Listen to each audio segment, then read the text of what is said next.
Dès que j'arrive à Glasgow, je vais d'abord à la place de George, juste en face de l'hôtel de ville.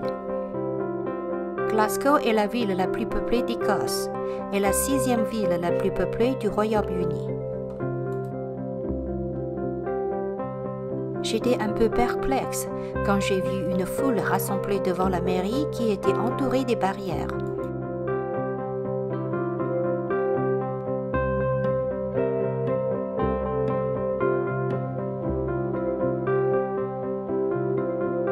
J'ai alors appris qu'il y aurait un événement ce jour-là. Les gens attendaient pour entendre l'annonce de la succession du roi Charles III. Conformément à d'autres cérémonies à travers le Royaume-Uni, c'est le shérif principal qui assume cette tâche. Glasgow est bien connu pour son architecture de style victorien et d'art nouveau.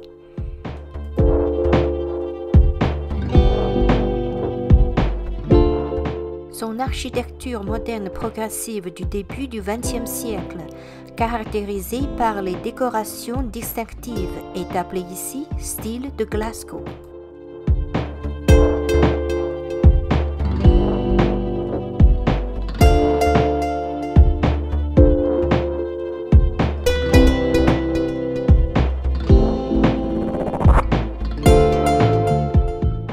Je ne suis pas spécialiste en architecture, mais j'étais fasciné par le style architectural de cette ville.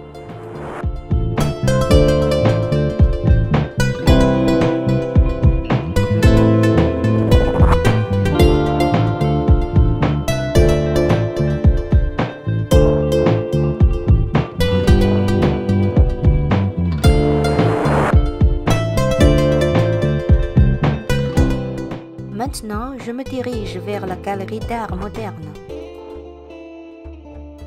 La galerie d'art moderne, également connue sous le nom de GOMA, est la première galerie d'art contemporaine de Glasgow. Elle est la galerie d'art moderne la plus visitée d'Écosse. Ici, on organise des expositions temporaires. La galerie soutient le travail d'artistes locaux et internationaux.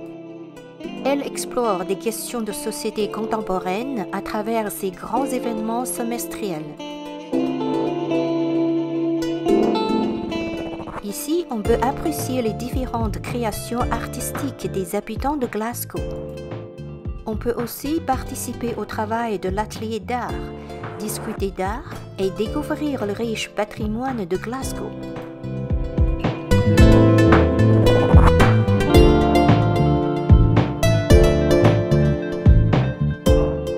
J'ai vu des photos des bâtiments de l'université de Glasgow.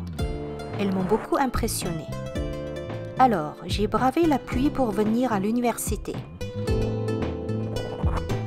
En tant qu'université multidisciplinaire, l'université de Glasgow est l'une des 100 meilleures universités au monde. C'était l'un des centres du siècle des Lumières écossais au XVIIIe siècle. L'architecture de style néogothique dans le campus principal est spectaculaire. Ces bâtiments historiques auraient inspiré l'école de Harry Potter dans les films. J'ai de la chance de les avoir vus moi-même.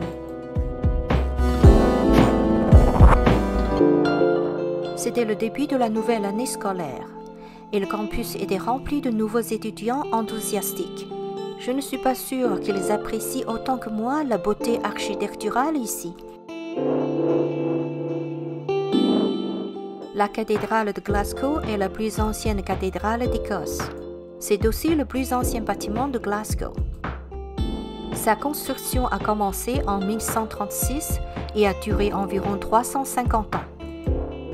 Le site de la cathédrale était une ancienne destination de pèlerinage qui contenait la tombe du missionnaire celtique du VIe siècle, Saint Kentigern Mungo.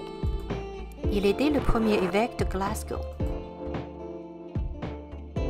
La cathédrale a été transférée de l'Église catholique roumaine à l'Église d'Écosse après la Réforme en 1560. C'est la seule cathédrale médiévale d'Écosse à avoir survécu à la Réforme.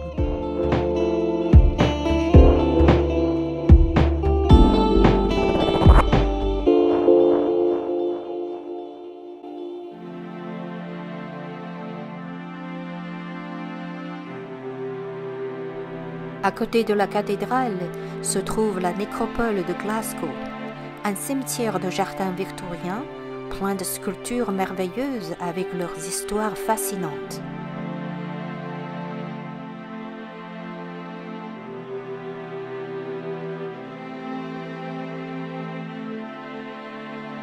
Ce voyage en Écosse m'a donné l'occasion d'apprécier ce pays charmant, d'apprendre davantage sur sa riche histoire et sa culture, et de connaître ses habitants gentils et amicaux.